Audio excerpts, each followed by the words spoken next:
Rester au pays à travers des informations bien fouillées concernant tous les domaines de la vie du pays. Le magazine Humura Burundi est diffusé sur le web via le site de la RPA www.rpa.bi. Humura Burundi.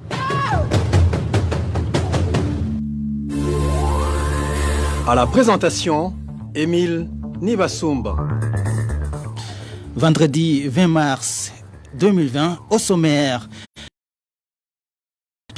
emprisonnement, les partisans du parti d'Agathon Rwasa sont visés par un plan bien élaboré. Les révélations de la RPA à suivre dans son magazine. Et la situation est tendue entre les pro-Nyabenda et les pro-Ndaïchimié à Bubanza. Le parti présidentiel s'est scindé en deux dans cette province. Vous aurez également les détails au cours de cette édition. Et nous allons également vous parler d'une personne qui a été récemment enlevée par le service secret burundais à Bujumbura et qui serait actuellement en détention. Steve Nyungeko assure la mise en onde et le développement, c'est tout de suite.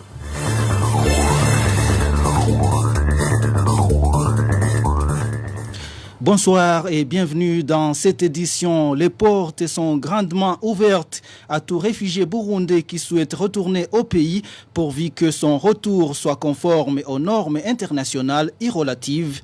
Propos tenus aujourd'hui par le porte-parole de Pierre Nkurunziza lors d'une conférence publique des porte-paroles de différentes institutions étatiques. Jean-Claude Karegwa Ndenzako a également répondu à la question de savoir pourquoi certains frondeurs du CNDD-FDD se sont vus refuser les visas alors qu'ils étaient sur le point de rentrer au pays. Abanyapolitike bahunze cyangwa abarundi bose bavuye mu Burundi bakaja mu bindi bihugu. Tous les réfugiés, y compris les politiciens, sont régis par la Convention de Genève. Ils sont donc sous la responsabilité du HCR. Il va alors de soi que leur rapatriement doit également s'y conformer. Nos portes sont toujours grandes ouvertes et nous avons hâte de les voir rentrer au bercail. Mais cela ne veut pas dire qu'on va violer les conventions internationales juste pour leur faire plaisir. Le Burundi est un pays qui respecte la loi et on n'y dérogera pas.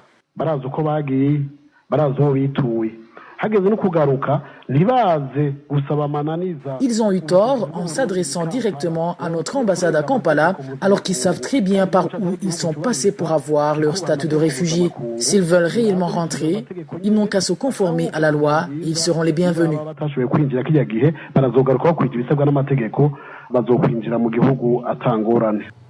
C'est notre consoeur Josiane Mouzaneza qui a fait la traduction en français du porte-parole du président de la République. Au cours de cette conférence publique, le porte-parole de la CENI a également réagi sur la candidature de l'ancien président de la République. Selon Philippe Nzobonariba, la Commission électorale nationale indépendante n'a jamais voulu écarter Domitien Ndayizeye en refusant son dossier comme candidat de la coalition Kira Burundi aux présidentielles prochaines. Selon lui, son dossier a été étudié soigneusement comme ceux des autres. Kuvuga ngo yararenganijwe ni ibintu byoroshe uwo mugwi wakoze iminsi ine ijoro n'umutaga barakora seniraraba ko bihuye n'ibisabwa n'amategeko. C'est vraiment facile de dire que nous avons rejeté exprès son dossier, mais la CENI a travaillé sur ce dossier pendant 4 jours et a conclu que le dossier de Domitien Ndayizeye était irrecevable. Et d'ailleurs, ce n'est pas lui seul, ils étaient 4. Ingingo y'ijana gatatu iri muri iryo tegeko ry'amatora iraho uburenganzira ubutanyuzwe n'ingingo seni mufatiye guca yitura sentare yubahiriza ibwirizwa nshingiro barahejero baragenda barayitura nk'uko amategeko. L'article 103 de la loi électorale prévoit une voie de recours pour ceux qui n'acceptent pas la décision de la CENI. Ils peuvent saisir la Cour constitutionnelle. La CENI a donc fait son travail, de même que la Cour constitutionnelle vient de le faire. Et d'ailleurs, la décision de cette Cour est définitive. Sentare yubahiriza ibwirizwa nshingiro nawe yarakoze akazi kayo umutima uri munda twibaza rero ko umwe wese urwego rwiwe yakoze icyo yabwirizwa gukora. Philippe Nzobonariba, le porte-parole de la Commission nationale électorale indépendante et qui s'exprimait dans une conférence publique qui s'est tenue à Cibitoke. Quittons Cibitoke pour nous rendre juste à côté à Bubanza où un vent de mauvais augure siffle au sein du CNDD-FDD dans cette province. Pour le moment, ce parti présidentiel connaît deux blocs antagonistes. Le bloc pro-Évariste Ndayishimiye et le bloc pro-Pascal Nyabenda. Ce dernier bloc fait objet de harcèlement depuis un certain temps. Les détails avec Janvier Ninina Hadzui. Depuis la désignation d'Évariste Ndayishimiye comme candidat du parti CNDD-FDD au présidentiel du mois de mai, ce parti en province Bubanza s'est scindé en deux blocs antagonistes. Le bloc pro-Évariste Ndayishimiye qui se baptise le bloc des héritiers et le bloc de ceux qui voudraient que Pascal Nyabenda, jusqu'ici numéro 1 du Parlement, soit le candidat du parti dans ces élections présidentielles. Un bloc aujourd'hui sous menace. Un des membres du parti CNDD-FDD déplore la situation. La situation devient dramatique ici à Bubanza. Tantôt on est devant ceux qui soutiennent Nyabenda, tantôt on se retrouve devant ceux qui se considèrent comme des héritiers. Ce qui laisse entendre les sympathisants du présupposé héritier. Les 10 héritiers sont pilotés par un commerçant du nom de Dieudonné Ndabihawenimana et un certain Kadhafi. Du côté de ceux qui disent soutenir Pascal Nyabenda apparaissent le directeur du lycée Bubanza, Serge Vayagrimana, et Gaspard Ndikumana, directeur de l'école technique de Bubanza ETB.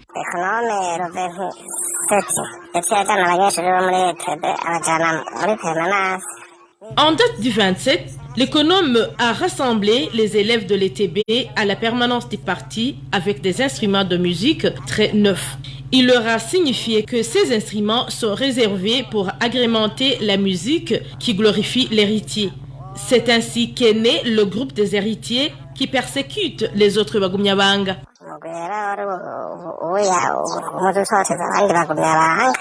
Ainsi donc, les sympathisants de Pascal Nyabenda sont pris pour des traîtres et sont sans cesse persécutés par les soi-disant héritiers. Interrogé à propos de ce climat malsain qui règne au sein des Bagumyabanga en province Bubanza, Nancy Ninete Mutoni, porte-parole du parti CNDD-FDD, n'a rien confirmé ou infirmé. Dans notre édition ultérieure, nous vous parlerons de cette persécution contre les pro-Pascal Nyabenda. Parlons santé à présent. L'association des commerçants transfrontaliers du Burundi, ACTFBU, et le Conseil des associations des commerçants transfrontaliers du Sud s'engagent à contribuer dans la lutte contre la pandémie du coronavirus. Entre autres mesures prises par ces deux organes, du moins selon une déclaration conjointe sortie dans la journée, ils devraient redoubler de vigilance en appliquant les mesures de prévention déjà en vigueur. C'est notamment les consignes d'hygiène, les déplacements dans les limites de l'essentiel. Et avant de franchir les frontières, les commerçants devront passer impérativement par les bureaux d'information commerciale et des bureaux d'hygiène installés à la frontière pour s'enquérir de la situation et des mesures en vigueur. Une courte pause et nous parlons droits de l'homme.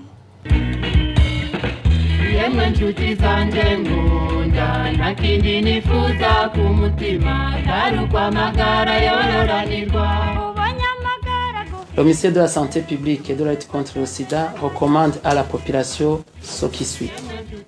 Observer scrupuleusement les mesures d'hygiène en tout temps et en tout lieu, surtout le lavage des mains à l'eau propre et au savon ou à l'eau chlorée. Généraliser la mise en place des kits de lavage des mains dans les établissements de soins de santé et autres lieux publics, notamment les écoles, les hôtels, les bistrots, restaurants, les marchés, les églises, les stades et les bureaux publics ou privés. Éviter au maximum de se serrer les mains et de s'embrasser pendant cette période de surveillance du Covid-19.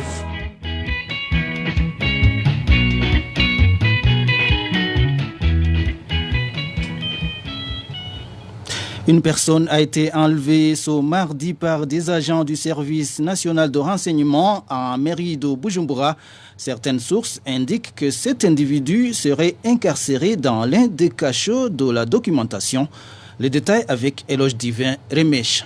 La personne enlevée ce mardi par des agents du Service national des renseignements s'appelle Jean-Claude Denis Mubona, connu sous le sobriquet de Mangema. Il exerce le métier de chauffeur dans la compagnie de transport Yaoukar au Rwanda. Les collègues de Jean-Claude Denis Mubona, alias Mangema, ont fait savoir à l'RPA qu'il était arrivé au Burundi vendredi de la semaine dernière. Mardi le 17 février, Jean-Claude Denis Mubona, alias Mangema, s'est tanché la soif le soir avec sa famille dans un bar situé tout près d'un endroit communément appelé chez Johnson, au quartier Gasenyi, en zone Kamenge. Après un moment, selon des sources locales, un agent de la documentation du nom de Jean-Claude Kwizera, surnommé Dunda, est apparu. Ce dernier était un ami de longue date de Jean-Claude Nimona, alias Mangema. Mais ce dernier ignorait qu'il s'est converti en un agent de la documentation actuellement, affirment nos sources. Le surnommé Dunda a demandé à Mangema de faire un tour en ville pour se divertir un peu. Il a accepté volontairement l'invitation, tout en ignorant le piège de Dunda. Une source de la RPA au sein de la documentation révèle qu'ils sont partis à bord du véhicule conduit par Dunda. Et un autre agent de la documentation, nommé Mathias Ndouimana, alias Apia, les attendait au quartier Rohero sur l'avenue Muyinga. À deux, Dunda et Apia, ils ont kidnappé Jean-Claude Nimobona, surnommé Mangema. Après l'enlèvement, ils l'ont acheminé vers le cachot de la documentation à Bujumbura. Selon la source de la RPA au sein de la documentation, ils l'ont torturé et l'accusé d'être un espion du gouvernement rwandais.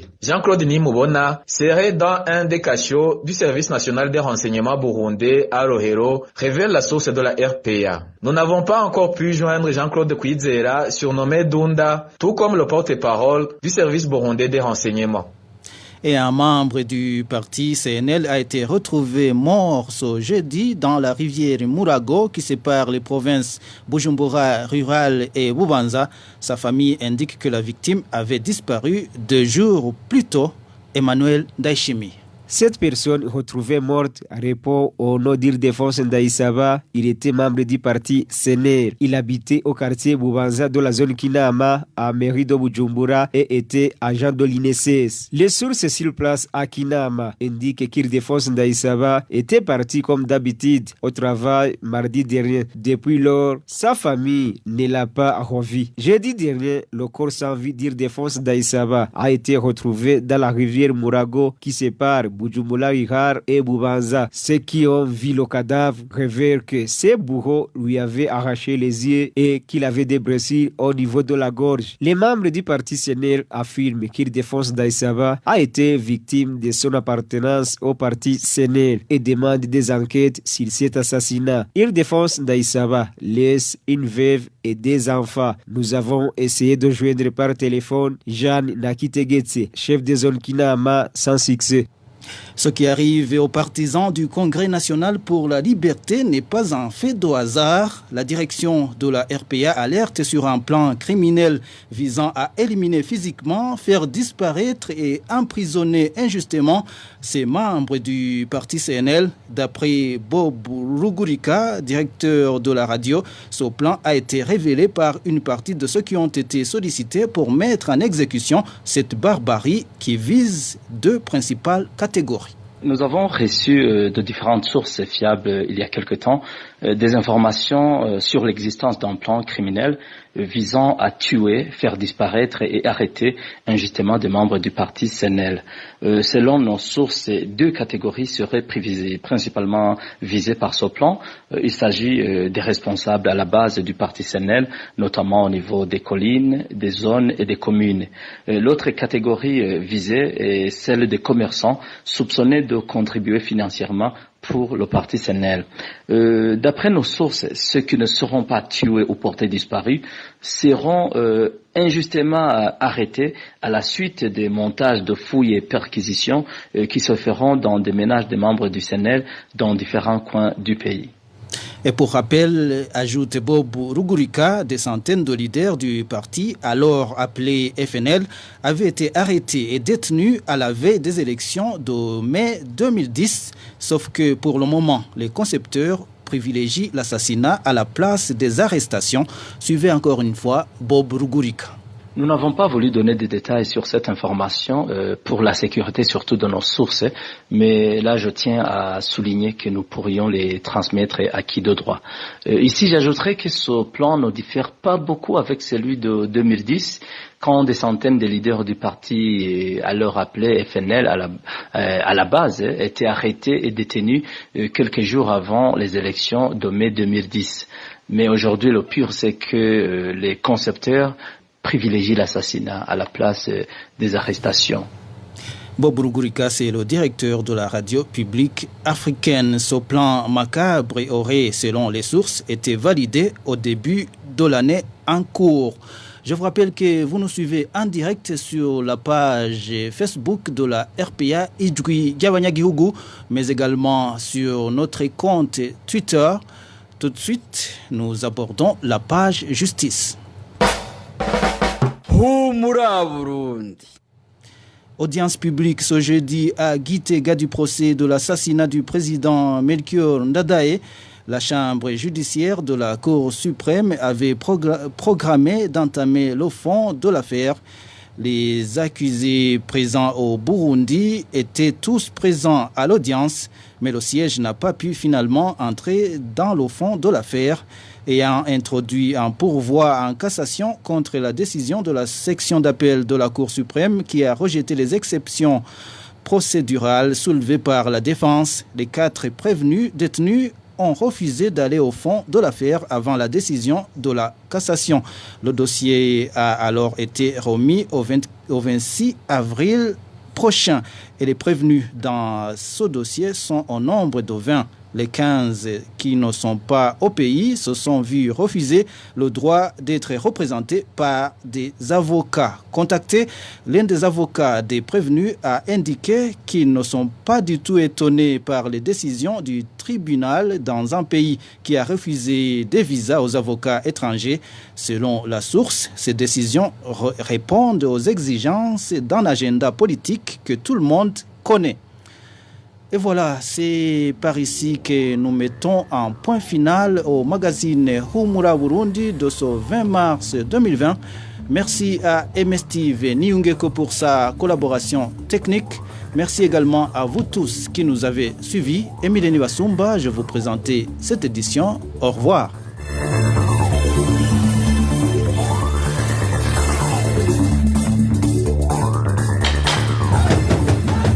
C'était le magazine Humura Burundi. Un magazine comprend pour relier les Burundais en exil, et ce toujours au pays, à travers une information de qualité.